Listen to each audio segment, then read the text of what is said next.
Hello out there, this is Wakeangel2K1. It is Friday night. I'm home for my first day at Comic-Con, and I found the one and only Windblade figure that was on the dealer's room floor. How lucky am I? Seriously, I had to go to every single booth on the dealer's room floor, and this was the only Windblade figure that I saw. And I had been searching since pretty much the floor opened, so I'm pretty sure this is the only one that some guy managed to get in there. So, yay! So as you all know, Windblade is the fan-built Transformer. The first one designed pretty much by the fans. As you may recall, about a year ago, there was a poll where we would vote in certain things like the gender, the faction, the alt mode, color scheme, all those kinds of things. I wanted a female Autobot who turned into a jet, and we got a female Autobot who turned into a jet. So Windblade, right off the bat, was pretty much everything that I wanted out of this, thing. So how is the toy? She's actually pretty awesome in robot mode. They did not cut any corners with her. I have her kitted out with her sheath attached to her hip and her sword in her right hand. Let's take a quick zoom in.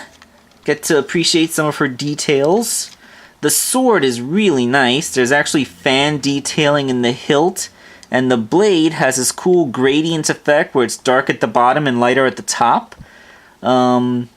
The sheath can hold the sword, and she actually has a couple of ways to hold it, which is cool. She has a really good design. Although I'm not sure I'm a big fan of the red and black color scheme. It's kind of way too popular to the point of being outright cliched. Plus, it looks a little bit like a bad guy's colors. I mean, she has pretty much the same color scheme as Flame War.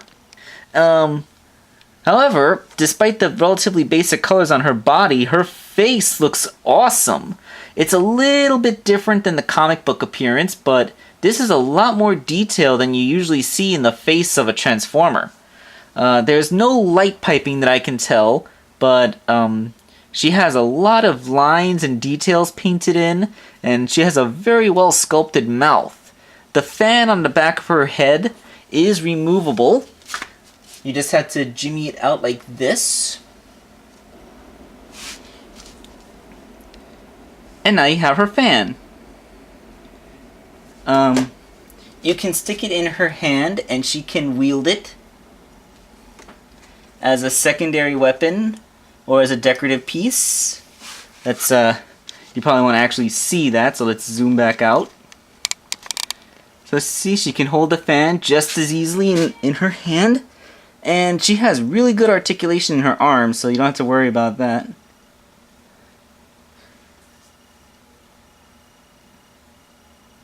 Yeah, it looks cool. It looks fairly decent. All right, let's get her fan back in her hair, and let's take off her accessories so we can take a look at her articulation. Oh, real quick before we do the articulation, I like how the sword goes smoothly and snugly all the way into the scabbard. And then it has points all over, like it has a handle here, so she can hold it like this. And you can actually put her into a pose where she's drawing it out of the scabbard. And she has wrist articulation for pulling that off. Although her wrists are actually really tight. So, there we go. So yeah, she can actually, her articulation is robust enough to actually do an I'm drawing my sword out of its scabbard pose. And then this is good for like if she's fighting using the scabbard as a weapon as well. I do know there are some fighting styles that use the scabbard as a secondary weapon, and it's cool that she can actually hold it so many ways. But that's enough about her accessories. Let's talk about her articulation loadout. Her head is on a ball joint, which is in itself on a swivel, a hinge really, so she can look down, which is good for a flying robot. She can also look up, and it can swivel side to side. It's a little bit limited by her collar, but she gets about the same kind of range a human being would. Her shoulder armor is independently swivelable, and underneath that she pretty much has a ball jointed shoulder. She has a bicep swivel and a hinge elbow. Not a ball jointed elbow, a swivel and a hinge. Which gives her 90 degrees. She has a wrist swivel, simple mushroom peg system there. And that's it for her arms. She has a waist joint, which is really cool. I like how she has a waist joint. And she has ball jointed hips with a lot of range. She has a thigh swivel underneath those, which is a little bit restricted this way by the sculpt, but can go freely this way just fine. Her knee can go full 90 degrees, and you think the landing gear sticking off her thighs would get in the way, but it doesn't. Her foot doesn't really have any movement, although this has been a big point of contention with Windblade. It's her heel. A lot of people have been complaining that the way it's made, it doesn't really peg solidly into place. So a lot of times people will set it down, and if they graze it a little bit, it'll bend in like this, and then it can fold into her foot and no longer support her, causing her to fall backwards. On my Windblade, at least, these heel pieces are at least tight in the joint, so it doesn't really fall accidentally a lot. In fact, let me see if I can actually get a really good action-oriented pose here.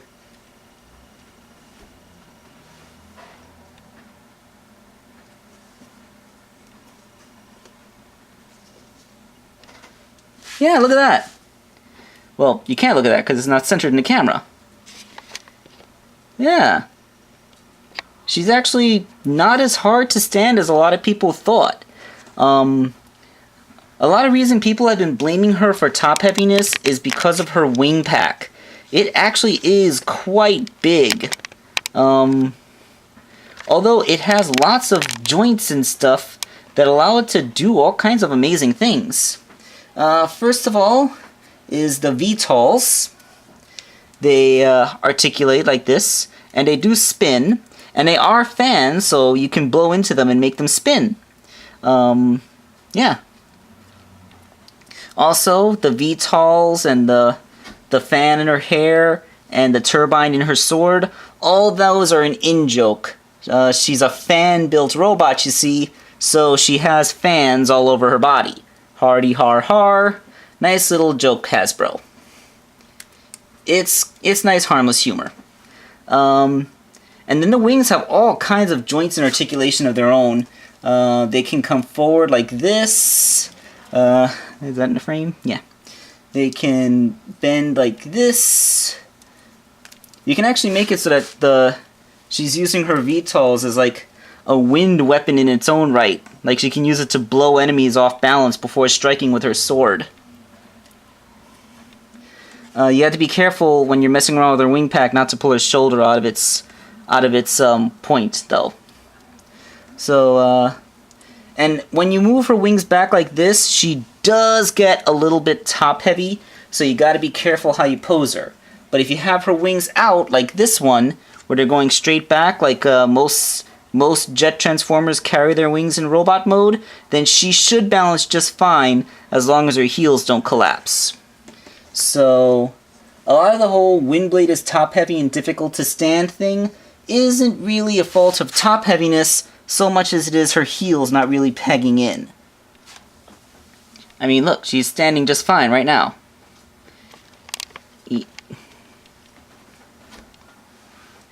Okay, so, I transformed her before this video started recording, and I will say her transformation is very fiddly. There's a lot of small moving parts.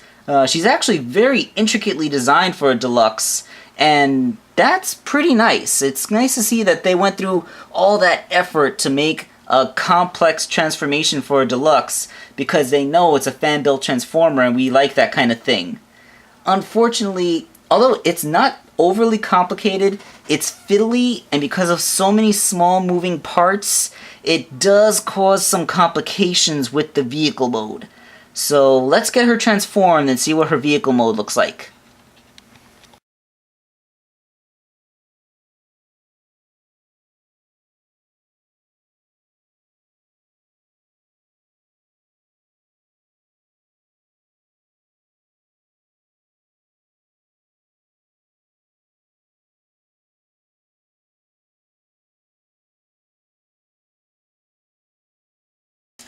You know what? I take it back. I think I was just having some trouble the first time because it was the first time I did it. This time I did it without the instructions and everything pegged into place beautifully and she holds together just fine.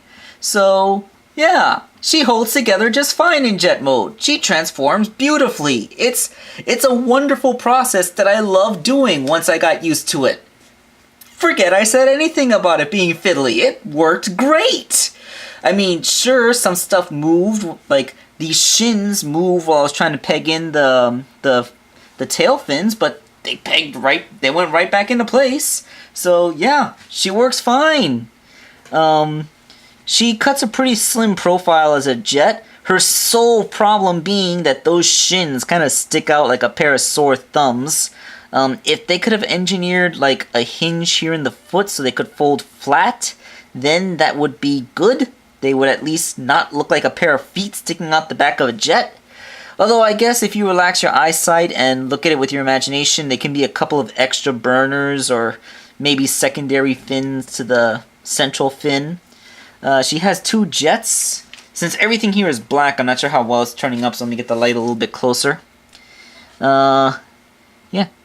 She has two jet intakes, the two landing gear there, the front landing gear there, which can fold away.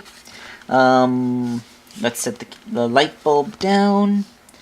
Okay, let's get the camera above. Her jet mode has kind of a weird profile for a jet, I think.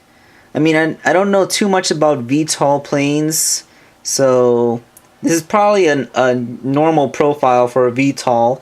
Although a big-ass hole right in the middle of the fuselage probably isn't very common. Aside from that hole, though, everything else seems to be pretty okay. Not too bad. Even the underkibble is kind of minimized, except for her arms, which it just looks like her shoulders are holding on. Her shoulders are there, and her hands are holding on to the fins. It's like she steers herself by adjusting these little joysticks. That's kind of funny. Me light. But yeah, the jet mode doesn't look bad at all. The first time I transformed this, it looked so weird and twisted, like I couldn't get it to look right. But the second time I transformed it, it came out perfectly. I don't know. Maybe she was ashamed of herself for being so fiddly the first time, so she cooperated with me better.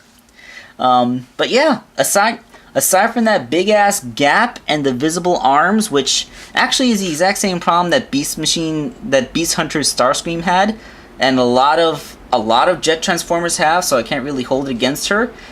She looks fine. She looks just fine in plane mode. And of course the VTOLs still move, so you can like tilt them forward. So like you could say she's getting some extra speed, or she can like blow them forward, and I don't know, maybe like she can adjust them like this so she can get a good spin, like shoo, you know.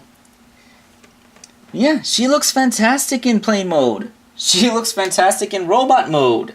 And once you get used to it, her transformation is pretty cool.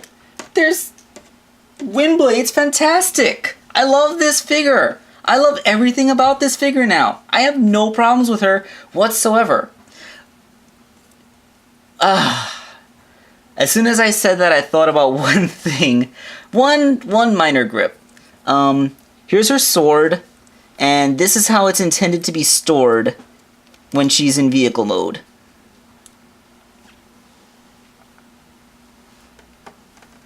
The hell am I looking at?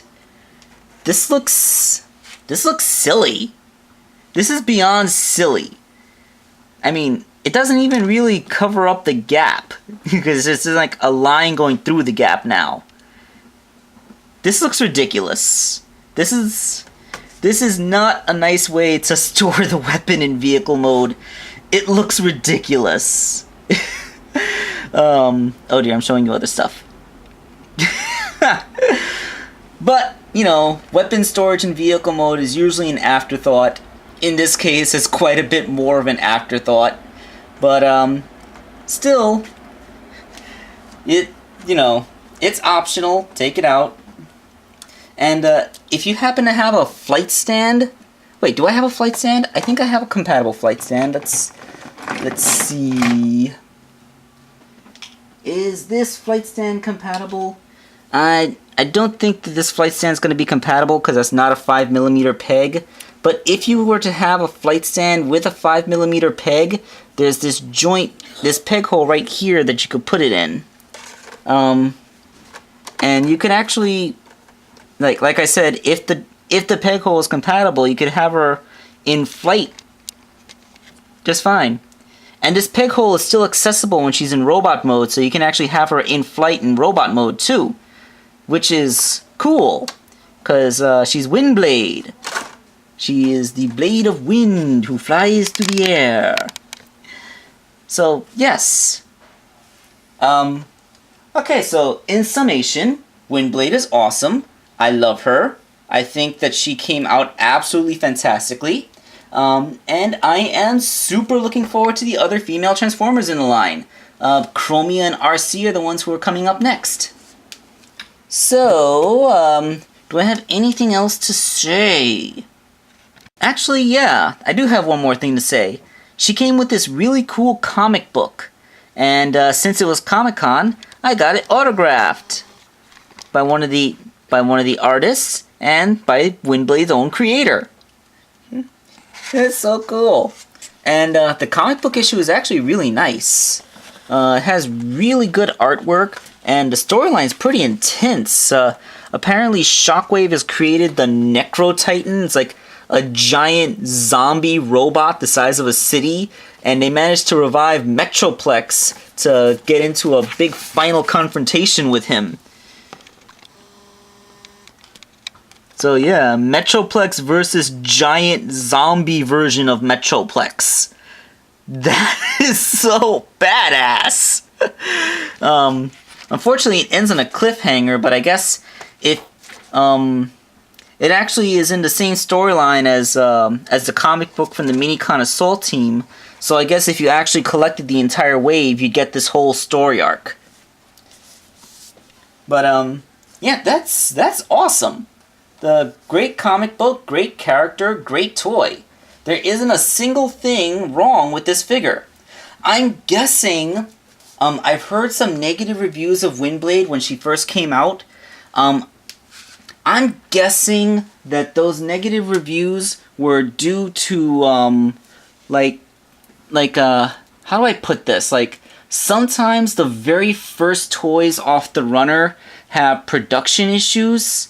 Like, they had to meet a quota, so they were rushed along, or there's no, they don't really have context for how the toys should be, so there's some flubs, like maybe some parts aren't machined perfectly well, maybe something's a little too loose or a little too tight. So maybe those people who got those pre-orders from Big Bad Toy Store or whatever, maybe they just got toys with bad production issues, and that's caused a little bit of a negative criticism for Windblade. But this one is obviously it's still a little bit before the retail launch, but it's later than those pre-order ones. So maybe the one I have is just manufactured better. That's the only thing I can think of at this point. So when Windblade really does show up in retail stores, don't be afraid to buy her. She is a fantastic toy.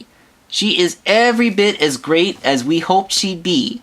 So, Wakeangel2K1 fully recommends Windblade. Go out and get her. If you're any kind of Transformers fan, you gotta get her. Show Hasbro that we, the fans, appreciated what they did for us. So yeah, this is Wakeangel2K1 signing out.